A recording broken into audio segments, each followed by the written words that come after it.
By now, you've probably heard my magic wand story. It's a brand that's been part of my personal journey for more than 20 years. But no matter how many times I sing Magic Wand's praises, I'll never be able to fully capture the story of this incredible brand. Well, now journalist and author Kate Sloan just completed a limited audio series documenting the history and impact that Magic Wand has created over the last 56 years. It's called Making Magic. And the series chronicles Magic Wand's incredible brand story through interviews with nearly 40 experts, performers, business owners, educators, and fans. So I got a sneak preview of this series, and what I loved is that Kate weaves together snippets from all their interviews into this amazing story arc. She covers Magic Wand's journey from appliance store massager to its legendary influence on culture and sexual independence, and it's all just fascinating. The first episodes of Making Magic are available now at makingmagicseries.com or on all popular podcast platforms. Just search for Making Magic or visit makingmagicseries.com today. Thanks for listening to Sex with Emily. On today's show, I'm joined by Scheana Shay, host of the podcast Shenanigans with Scheana Shay and star of the Bravo show Vanderpump Rules. And we're talking about being single, masturbation, and so much more. Topics include freezing your eggs and why it may be something to consider. Why being single for a while after jumping from relationship to relationship can help you realize what you actually need. Making sex compromises and actually sticking to them, and how to get over panic in the bedroom and get into more pleasure. All this and more. Thanks for listening. Look into his eyes. They're the eyes of a man obsessed by sex. Eyes that mock our sacred institutions. Bedroom eyes, they call them in a bygone day. Hey, Emily, you got a boyfriend? Because my man E here, he just got his heart broken. He thinks you're kind of cute. A girl's gotta have her standards. Oh my. Do women know about shrinkage? Isn't it common knowledge? What do you mean, like laundry? It shrinks? Can we not talk about sex so much? Are you kidding me? Oh my God, it feels so good. Being bad feels pretty good. But you know, Emily's not the kind of girl you just play with. You're listening to Sex with Emily. We're talking about sex, relationships, and everything in between. For more information, check out sexwithemily.com. Have you not seen our website yet? You should see how awesome it is and how it's set up to help you have better sex and relationships. You can also find me on SiriusXM Monday through Friday, 5 o'clock Pacific, 8 o'clock East on Channel Stars 109 for even more sex talk. It's a good show. It's a good time. You can also get a free trial. Go to sexwithemily.com/SXM. And as always, you can find us on all social media at Sex with Emily across the board. All right, guys, I hope you enjoyed this interview with Scheana Shay, and then we're going to get into your emails. Scheana Shay is here with me. Hi. Yeah, hi, Scheana. You might recognize her from Vanderpump Rules on Bravo. And she's got a podcast one, Shenanigans, which I was on. It was so fun. Thank you. Yeah. I loved being on your show. We actually mentioned you on one that I did today. What did you say? Well, I did a single girl's guide to getting through the holidays while not getting depressed. Right. Good one. And I just said, not necessarily for me, but I said for those of you who are into this sort of thing, I said, buy yourself a sex toy. Like, go shopping, this and that. It's true. We talked about that, but the two girls who were on my podcast felt the same way about me. They're like, we've never done that. I was like, yeah, me either. Okay, so I'm glad you brought that up because I brought you some sex toys. You did. Your show. I've used the lube and the mouth stuff, but the blowjob spray, it's right there. Yes, that. I told you. Do you use it during blowjobs or do you use it? Because I use it for the show and blowjobs, but I use it to like clear my throat. Yeah, no, just for the blowjob so far. Okay, got it. Yeah, just for the blowjob. How'd that go? Good. It keeps your mouth lubricated when you have a dry mouth. Yes. Right? Yeah. So that's good. Okay, so haven't tried the toy yet. But it's okay that your mom's here. We're talking about your sex life. Yeah, I mean, my mom's been hearing about it all day. Okay, so perfect. We're so good. You know what? Because let me tell you why. I believe that we don't talk about sex enough in the world. Yeah. And I'm like, what? I mean, and it's not like you see, Mom, last night I banged this guy, but like just talking about that is my sex. conversation Well, with my right, mom. my mom too. But not everyone's like, okay, good. So we don't have to worry about that at all. So you did a show on single girl. So you're single right now. Yes. How's that going? I know you're like been in and out of year and a relationships. half. Oh, that's good. I've been single, since last August. Okay. Yeah. And it's fun. Yeah. And you are, so you're not, so you've used the lube and the blowjob spray. Masturbation? No, it hasn't happened with the toy. Just haven't That's okay. So what else is going on with you? What's the latest? So yeah, I was just doing podcasts all day today. This morning, I met with Dr. Gadir at Southern California Reproductive Centers. I'm gonna get my eggs frozen. So I just went today for step 1, which is blood work, and then I'll have to go back and do like an ultrasound next week, and then more blood work, and then start all these prenatal vitamins and all of this stuff tomorrow. He told me I have to cut out alcohol and weed. So. Well, you're going to be really productive maybe the next 6 but he weeks. said I only have to cut out sex for the 10 to 12 days of shots. And I can use that as a stress relief. 10 to 12 days, you can do anything. Yeah. And maybe you'll get all your like holiday shopping done early. Yeah. So tell me about freezing your eggs. How old are you? I'm 33. I'll be 34 in May. Okay, so what was that about? I mean, I'm Smart, single. I right? don't see that status really changing. I don't see myself having kids in the next few years. And I just think I have the means to. I can afford to do it right now. I don't have a ton of things going on while we're not filming. Like I have my music I'm doing in the studio and my podcast, but that doesn't take up all of my time every day. So I just felt like this is a good time. I don't have any trips booked until February. Just get it done now. So then I can just go to Australia and New Zealand in February and just know that it's done. So that's great. So I think that is now. I mean, now that they have freezing eggs, and I think a lot of women are doing, you're supposed to do it before the age of 37, so you can actually you take that pressure off. So you're not dating someone going, oh my God, my clock is ticking and all that. Exactly. So I have a question for you. So you said you've been single now for a year and a half. Almost like a year in August, September, October, November. That's good. Because I know that you were in a lot of relationships, and I did the same. I was in relationship after relationship, and then I took a break. I think I was like 34, 35. I was like, you know what? I need to figure out who I am. Like, who's Emily without a man in my life? Yes. So how have you done some of that? Like, what does it feel like, or what have you learned? So I mean, I was single for like 6 years, and then I was in a relationship that turned into a marriage and divorce for the next 6 years, and then I got into another one right after that, and then when that ended, I've just stayed single. I mean, and people keep saying you're hopping from guy to guy, and I'm like, that's called dating. That's not relationships. Exactly. I have not been in a relationship with anyone since my ex-boyfriend, and that ended last August. So I've been single since then. I've dated a lot. I've traveled a lot. I did a show in Vegas for the first half of the year. I was headlining out there, which was so much fun. And so you must meet, you meet a lot of guys. Yeah, especially in Vegas. Vegas is a really easy place to meet hot guys. You just like go to their show and then you meet them after. So exactly. You go to their show, whatever they're playing, or yeah, you know, like doing? Magic Mike or Chippendales or Thunder from Down Under. That's hot, right? Yeah. The men. What's your type? Tall, dark, and handsome usually. I mean, but I have different types. Like it depends. I mean, it's not all about looks, but you know, I like someone who's got something to hold on to, some muscles, like a little over 6 foot. Yeah, that's what you think it is. So, I mean, because I'm always, I mean, I definitely have a type too. I like taller, I like things like that. But what about, is there anything that you've thought since you've been more single now?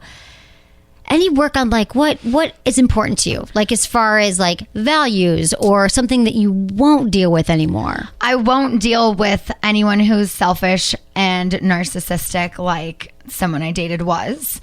I want someone who's not necessarily always going to put me first. I understand other things happen in life that take priority, but just who's not going to put me like fifth. And when I'm in, I'm all in. And that's one thing with me. I tend to spoil the person I'm with like right away. And I just do so much for them that I think it gets taken advantage of really early. And I just want to be with someone who can do a little bit of that for me too. Yeah, that makes sense. The time away makes you realize, yeah, like that. And then you start dating people. You're like, oh, you don't have, this doesn't feel good when we're together. Like I think sometimes we go out with people and we're like, we're attracted to them and we forget like, no, these are the things that I need. Like you were a dick, you were mean to the waiter, you were cheap. You know? And like with my life, I mean, my life is very public. I don't have the luxury of having much privacy. So I need to be with someone who is okay with that, doesn't like want to be on the show, but is okay being on the show, but isn't trying to like, can we talk about that for a minute? So what's that like? You have, on Vanderpump Rules, like super successful show. Yes. I mean, everyone loves the show. And so in LA, like how do you deal with that? Like with fame, do you feel like you can weed out guys who might just want to date you because you're on a show, or is that, you must get so much attention and meet, That's probably why I'm still single, because either no one can handle it or they feel intimidated by it, or I make more money than them. And just, I think there's just a lot of pressure and attention that comes into my life with anyone I'm dating, because, I did publicly get engaged, married, and divorced. And gone through another breakup. So it's like anyone knows, like the second we start dating, and if that's on Instagram, it's like you're going to have attention on you now too.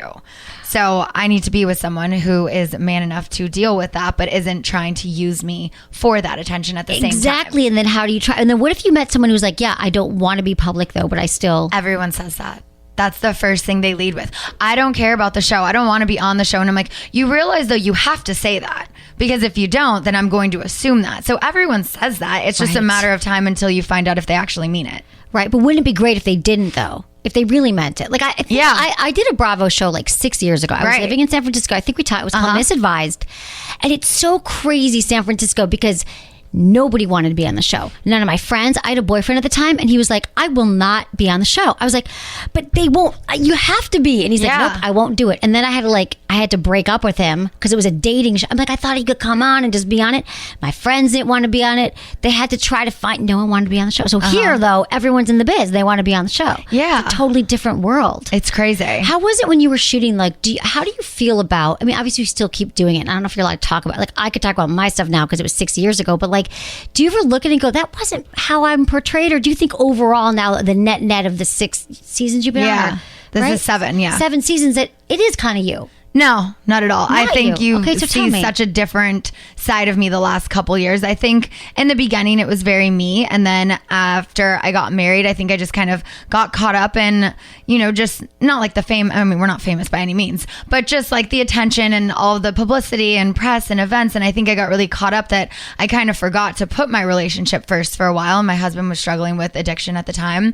And I wasn't the best person who was there for him. I was more of an enabler and didn't even realize it. So after that ended, I felt like I was more myself again, but then I hopped back into another relationship, and then I realized watching that back last season, I mean, it was like cringeworthy. Like there were so many episodes that I just like fast forwarded through my scenes because I just couldn't watch myself. I was like, that is not me. But they're like, Scheana, but that's who you were all summer. And I'm like, but that's just not who I am. But that's also how they edited it together too. Well, yeah, because in some way, like there were other they moments. only showed my relationship. They didn't show any friendships or any things going on outside of my relationship. So my whole storyline was just one story, whereas it could have been 5 different things, but they chose to only show one. Right. So people are only seeing an annoying side of me being obsessed with my boyfriend and not any other good thing I did, or anytime I was there for one of the girls when they needed me, they show Lisa there instead. And it was like, I was the one who comforted her first. Well, like I was there. Right. But they didn't show any of that stuff. So it was frustrating. You can't do anything. That is frustrating because you can't go back. I mean, I remember there was some fight they created with this guy who was dating. I'm like, we never got in a fight. Like, how did you do that? Yeah. Like, how do you chop it all up? So then what would you want people? So let's say there's someone listening now and he's like, God, I've been obsessed with Scheana. I'd love to date her. But like, she seems like, I don't know, whatever. She's going through guys. And what would you want people to know about you? What's the real thing? I mean, I think I'm hoping, just based on the life I lived this past summer and what we filmed, I mean, I'm hoping that you will see the real me. I mean, we have so many episodes. I don't even know how many. So it's going to be a progression of just getting to know where I'm at in my life now a lot more. But I'm very down to earth. I'm very humble. I'm family oriented. Like my mom's here with me right now. I know. I love this. But I'm very kind and giving, and everyone is like, you have such a big heart, but it's just always taken advantage of. But I'm just trying to, especially like at my age, like I'm not looking for love by any means, but I'm trying to not be closed off to an opportunity. Right. So, okay, that's good. That's a good way to be, putting yourself first, which sounds really selfish, but the best time to do it is when you're single and you work on it. You're like, you're freezing your eggs, you're taking care of yourself. You're having girls over doing podcasts. How do you be a really good single person? Because when I'm in a relationship, I put that person first and foremost, and myself is on like the back burner. But see, I don't think you should do that either. I know. I think that I learned learning. You're like, thank you. I didn't. But I think that is the thing that we often do. And I think as women, we're taught, or maybe your mom was like that with your family. Who knows? But like, we're pleasers, and we give, and we forget that we have to like take care of ourselves. And then what I've also found is that in life, like that's really hot and sexy to men that you have your own life, and they're just it's not like we're half person looking for another person to make us whole. It's like you want to go into a relationship when you're whole. So sounds like that's what direction you're going in. Yeah. So I'm again just putting myself first right now, and I'm gonna be freezing my eggs first of this year. That's crazy. That's exciting, though. Yeah, it's exciting. Are you filming it? Or no, because the show's done filming now. You're not filming the eggs things. But what about if people don't know about Vanderpump Rules? a lot of our listeners, like just say, wow, explain the show. It's a shit show. It is, but amazing. I mean, it's like The Hills on steroids, but not scripted. Right. We all are friends or enemies. You work it. We've all worked together. Some of them live together. You know, there's a lot of relationships. There's been a lot of cheating. There's been a lot of fighting, a lot of drama. But what do you think people love about it? What do you think is a success? What do you think? I mean, it's very entertaining. It is. But also, I think a lot of our storylines are very relatable. Just even like going through the divorce and dealing with my husband's addiction and things that I've gone through in my life, like so many thousands of people can relate to. So relatable. How did you deal with the addiction? What was he addicted to?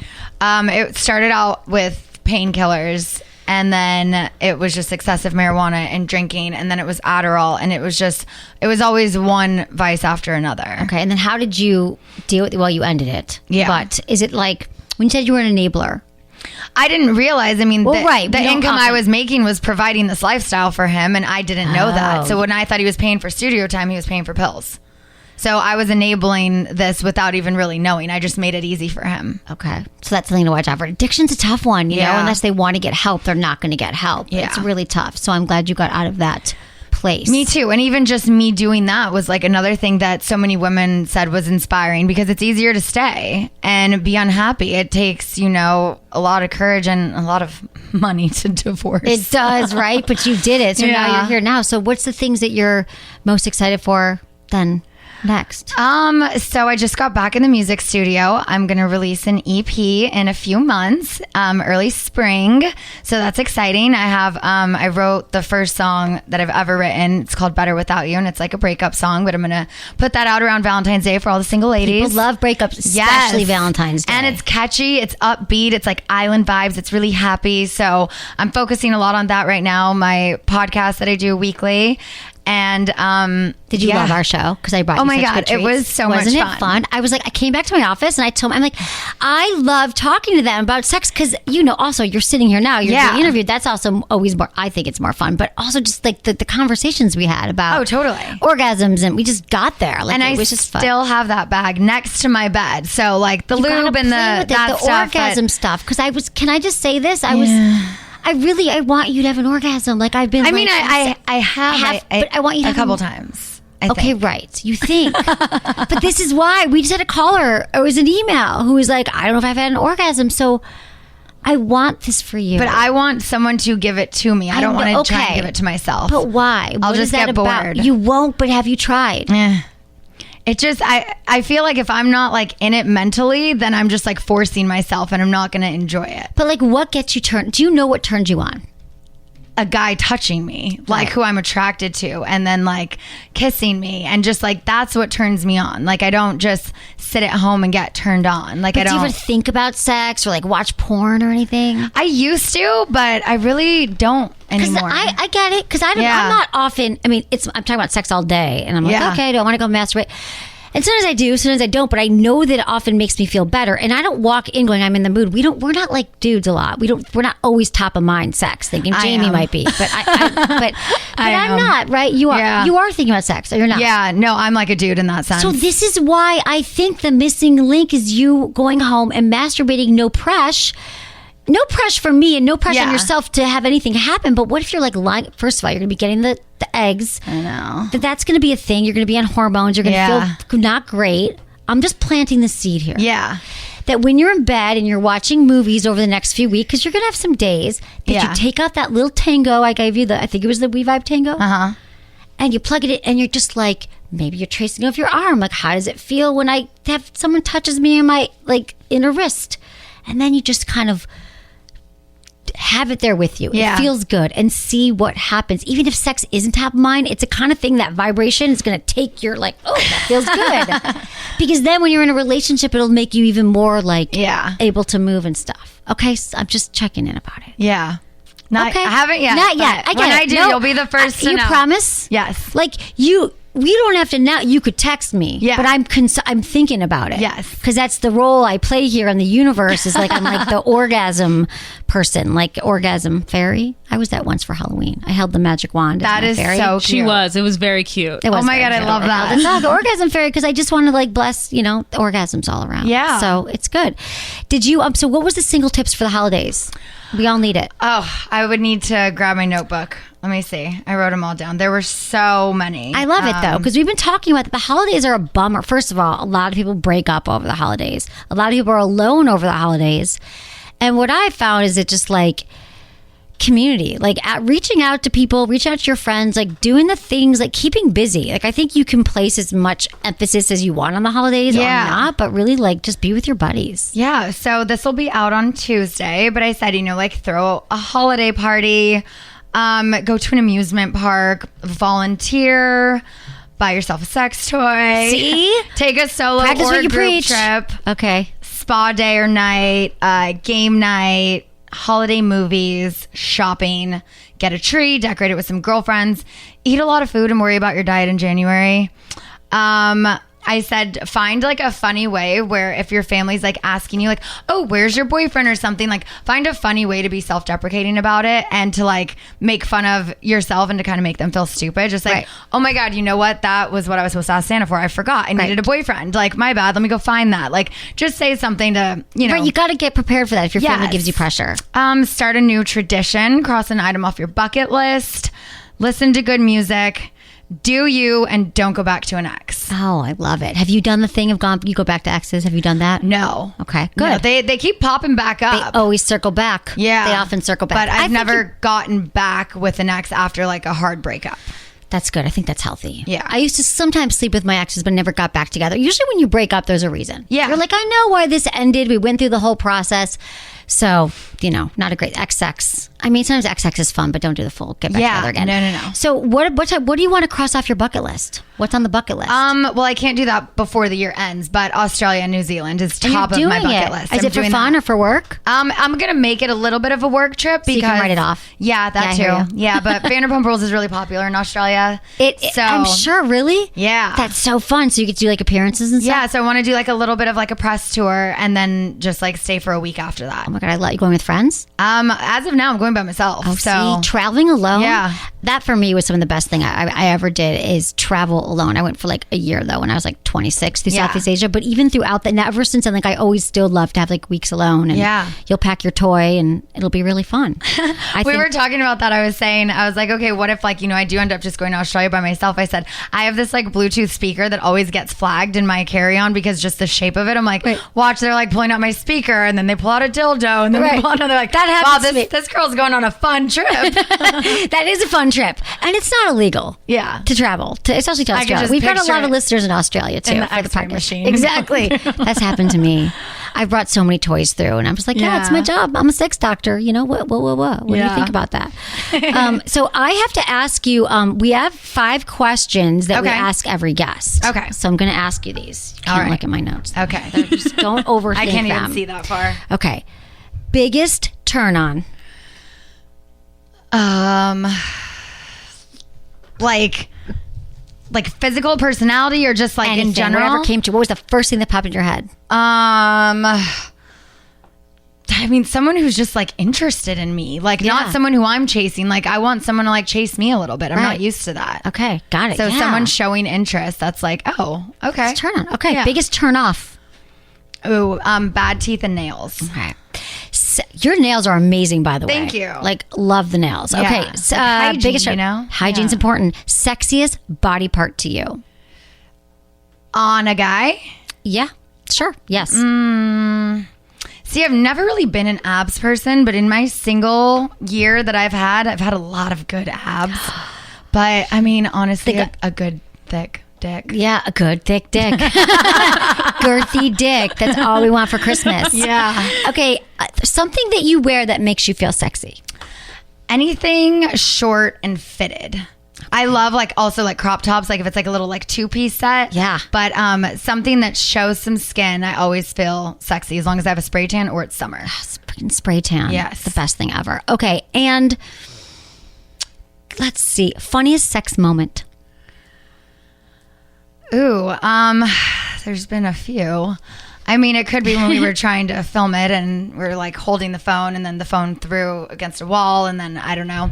It could be when the cat's trying to join in and it's like filming too. You on film the sex bed. and watch it, right? Well, we've tried it. It's kind of hot. I think I'm like, how about we like get like a stand? Yes, get and the do stand it the right way. Right, like that I stand have one of here. We've those. got those stand. Yeah, use that stand. Yeah. Here's the thing. I'm always like, I don't think you should do it with a rando because you don't want to release sex tape. No, but no. someone who's fun, like it's Yeah. hot to film it because then you're in the moment, you're filming it, and Yeah. then you're like watching it. Yes. Like, oh, we're really freaking hot. Yeah, but whenever the cats are staring at me or like trying to jump on the bed, I'm just like, oh my God. And then it's like if I lock them out of the room, then they're just meowing and that kills the mood. It's just like, can Cats I are a have a problem. few minutes to Cats myself? are like that. You're right. I love cats, but because of the sex, Yeah. they don't ever leave you alone. Yeah, no, literally like last week, we finished and then it's Salem, my black cat, is just sitting on like the Awkward. TV stand staring like he's gonna kill us. So I'm like, this is so weird. Your cat could talk. I know. People have emailed like, what with the Judging dog. cat. You're judging if the cats could talk. Yeah. I know. It's crazy. Okay, thank you, Scheana Shay, for being here. Yes, thank This was you. a blast. Everyone, check her out. Tell me all your places to go. So it's just at Scheana, it's SCHEANA on Instagram, Snapchat, Twitter. New episodes of Vanderpump Rules every Monday, usually at 9, but some cable providers are different. My podcast is out every Tuesday, Shenanigans on Podcast One, and new music coming soon in February and March. Great. Thank you Yes. so much for being here. Thank Congratulations you. on everything, the eggs, the show, the life, Thank the you. singledom, making it great for you. Thanks, Scheana Shay, for being here. All right, we're going to take a quick break, and when we come back, we're getting into your emails.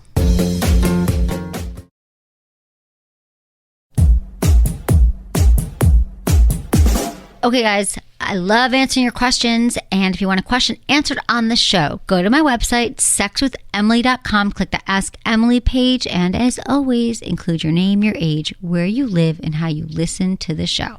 Jamie's here. She's going to read the emails with me. Hey, Jamie. Hello. Okay, so this first one comes from Allie, who's 27 in Oregon. She writes, Hi, Emily. I love your show, and you've opened my eyes to how sexuality is nothing to be ashamed of. My question is about kink. My boyfriend and I have been dating for a year. It's my longest relationship, and I love him a lot. While I'm very pleased with our sex life, he says he's more kinky than me. On occasion, he'll slap my ass or pull my hair, but that never bothers me, unless it's too hard and hurts.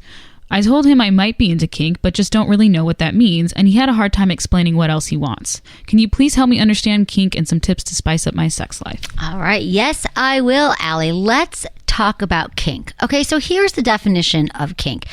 Essentially, kink is anything that falls outside the realm of what's considered conventional sex. So, kissing, penetration, masturbation, oral sex. So just think of something that's kinky. Like kink is anything that bends, right? Bends away from the straight and narrow. So things like fantasy, role-playing, fetishes, group sex. And just remember this, that what is kinky to one person might not be kinky for somebody else. So the deal here is with your boyfriend. I mean, I love that he told you that he's into kinky stuff, but you guys need to have a conversation about it because it's totally cool that you don't know what he means. I don't know what he means. It sounds like he doesn't know what he means because he's also having a hard time explaining what he wants. And this is a completely typical situation that happens a lot. He knows there's something he wants that maybe is outside of the norm and he can't explain it, which is great because now you guys can sit down together and you can ask him and say, what does kinky mean to you? And you can also see how you feel about what he says and then do some research on your own. Kinky is really just, what you fantasize about. If you have fantasies, when you're masturbating, you might want to read some really cool erotica or watch some of your favorite sex scenes, check out some porn that makes you feel good. And then you can bring some of your stuff to the table. And so it's really about having a conversation and figuring out what turns you both on, what you both agree on, and then you can go from there. So it's not just all up to you, again, to figure it out.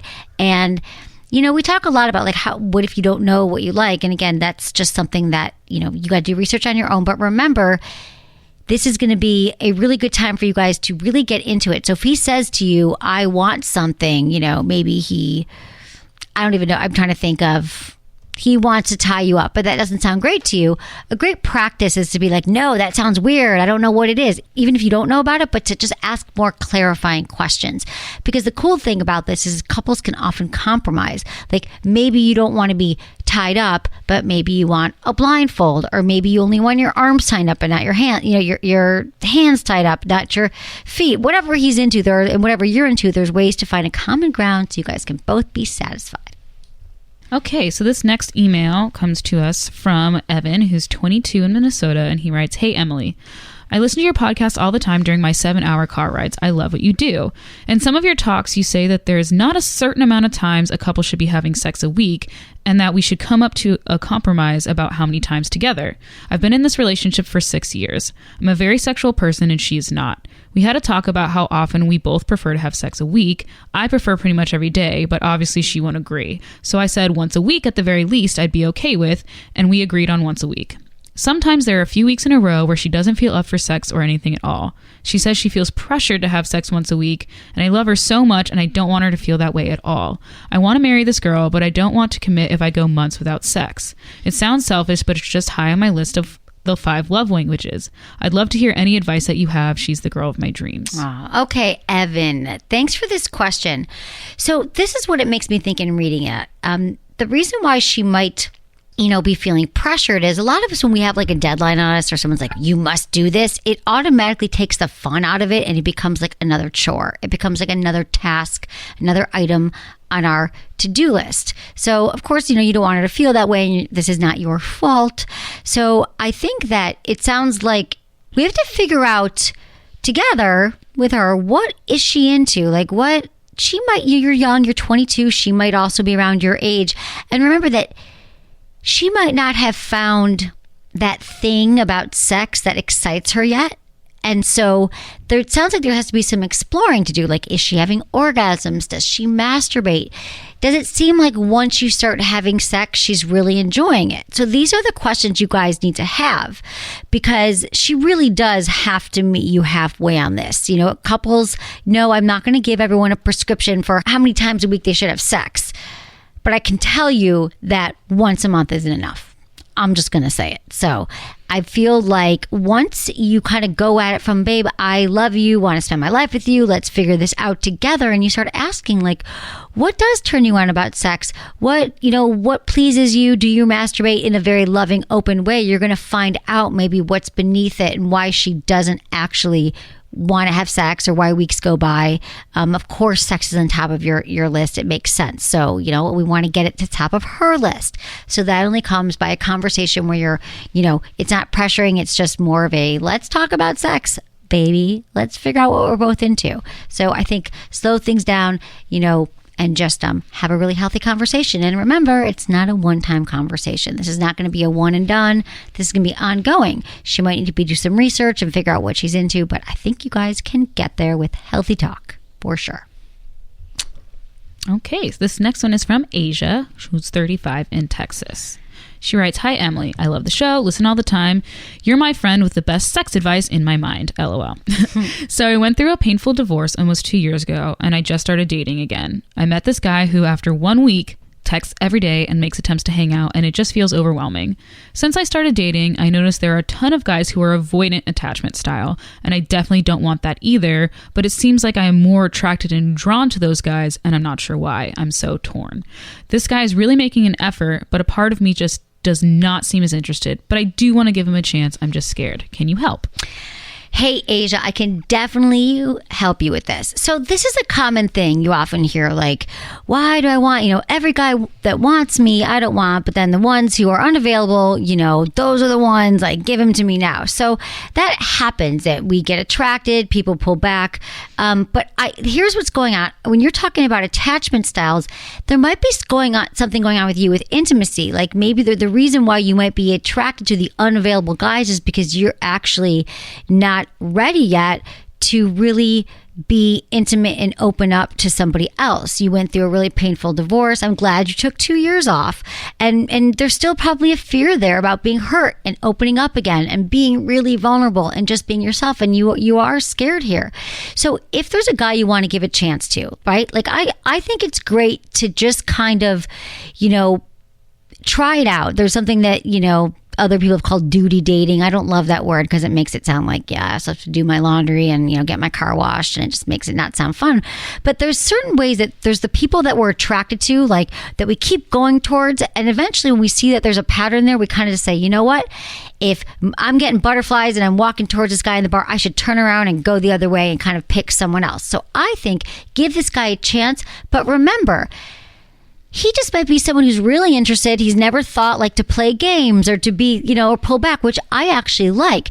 But you can talk to him. People appreciate feedback. And you can say to him, you can go out with them and say, I just want you to know this has been a great date. I'm not during the week. I'm super busy. Text doesn't really work for me. Or if I don't get back to you right away, be patient. We all have different communication styles. There are some people who actually feel safer when someone texts them every day. So we're all different in this area. So that's definitely something you can work on. And if let's say you do like this guy, you can figure out a communication style that works. But I would not discard that guy just because he's eager and seems into you. So think about those things and how they resonate with you, and let me know how it goes. Okay.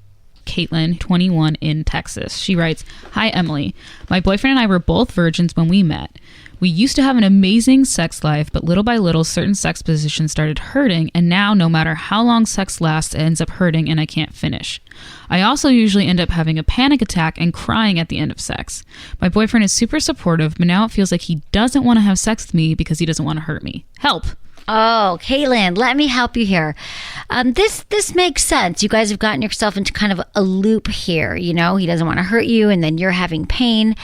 And so it sounds to me like if you're having pain, you have to go see a specialist. I'm not sure if you talk to your doctor, your gynecologist. A lot of times they don't really know where to direct women for pelvic pain.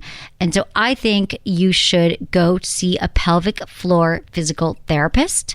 You can find them. They're probably, under your health plan, or, just do some research online. You should definitely check out a podcast we did with a woman named Heather Jeffcoat, and that came out a few months ago.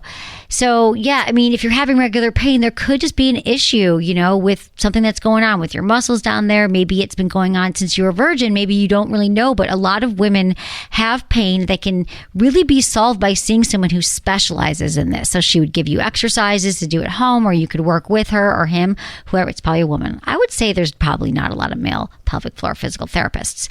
So I think that's one thing. Get that settled, because now you guys are getting in a loop of sometimes we get anxious when something happens during sex. One time it could happen, and then we're like, oh no, I'm going to have pain. And we might even be worrying ourselves into pain, and then he's worrying you're having pain. So I think that, make sure that you guys slow things down, make sure that you're already really turned on, because foreplay could definitely help. And if you guys are both virgins and you're 21 years old, there's some great learning to do here. And I would highly suggest that you take time to figure it out on your own.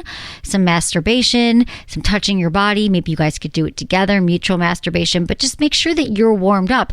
You might also be having pain because you're not turned on, you're not warmed up, your body's not ready to receive him yet, which happens a lot, because men and women just get warmed up and turned on differently. He's all ready to go and you're not turned on. It could hurt. So, I'm not really sure which one of those things are, but I can tell you a good prescriptive of foreplay and always using lots of lube. I love lube, and getting checked out by your doctor. And I think you guys can solve this together. And remember, just be really honest with him and let him know where you're at in this journey of seeing a doctor and with the pain, so you guys can continue to have healthy sex. And currently, you don't have to stop being intimate just because you can't have intercourse right now. In fact, I would say that maybe this pain is a message for now, or a great time for you guys to say, we're not going to have intercourse, but let's, practice on oral sex, foreplay, sensual massage, things like that, so you can truly connect on an intimate level and understand what really gets you both turned on. So this is from Chris, female Chris. She's 31 in Georgia, and she writes, "Hi, Emily. I recently began listening to your show, and I enjoy all the things you discuss. I've been with my boyfriend for 7 years. We have a 5-year-old together. But for the past 4 years, there's been another man in my life. My relationship with my boyfriend is very lackluster, and I've felt for a while that he has no desire to move forward. He's still married. I did leave him, but he said he had changed, so I came back. He hasn't changed. What do you suggest to help me take that leap and move on with my life? The other man has been a very good friend first and foremost, but I feel like there's something else there. I've told him how I feel about him and don't get any genuine feelings in return. We've been intimate, but that's very few and far between. I understand that he may not want to divulge because what can really happen between us? He often tells me I assume too much, but never gives clarity. When I'm single, I intend on prioritizing myself, but would like to see where this could go. Am I getting my hopes up? How do I not jump from one relationship to another when I've been into this guy for so long? Thanks you for your time and your platform. Your advice is immensely appreciated. Oh, okay, Chris, let's unpack this. There is a lot going on here. Okay, let me just work through this with you. For one, your boyfriend, the fact that your boyfriend that you have a kid with is still married, and he was married, I'm assuming he's been married while you had the kid. And then maybe now he's separated, but it's still been 7 years, no divorce in sight, and he hasn't changed. You've given him a lot of time to change. You guys have been together for a while, and so this is something to learn. You know, when people show you who they are, believe him. He's already, you know who this guy is, and it seems like I understand that you share a kid together, but this sounds so messy, and I want you to be able to get into a much healthier space. And it's a typical guy married, going to leave, not going to leave. And you've already been in this and it's time to close that chapter.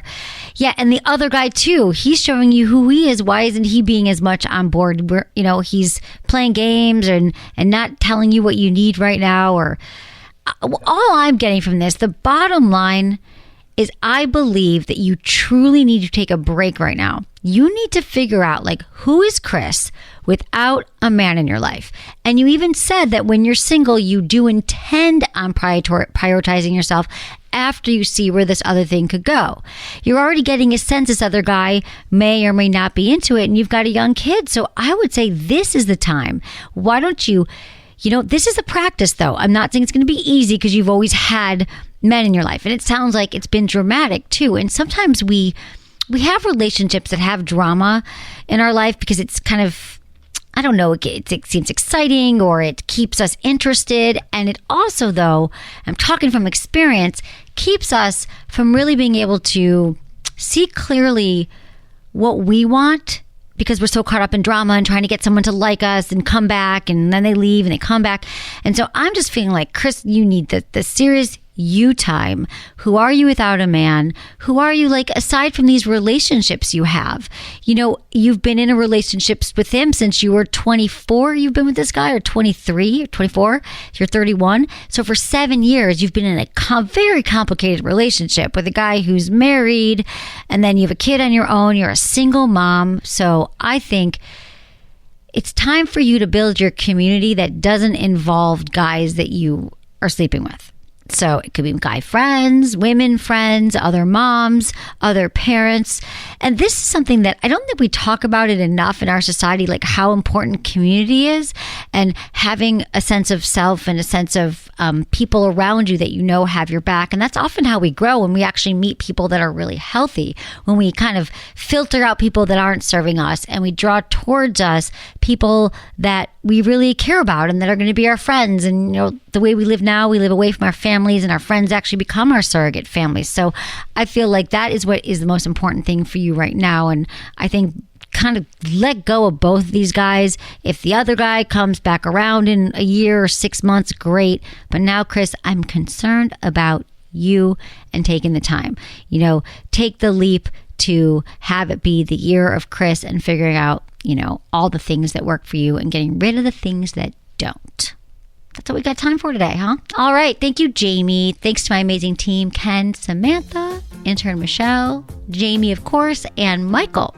Hey, let me know. Was it good for you? Email me, feedback@sexwithemily.com.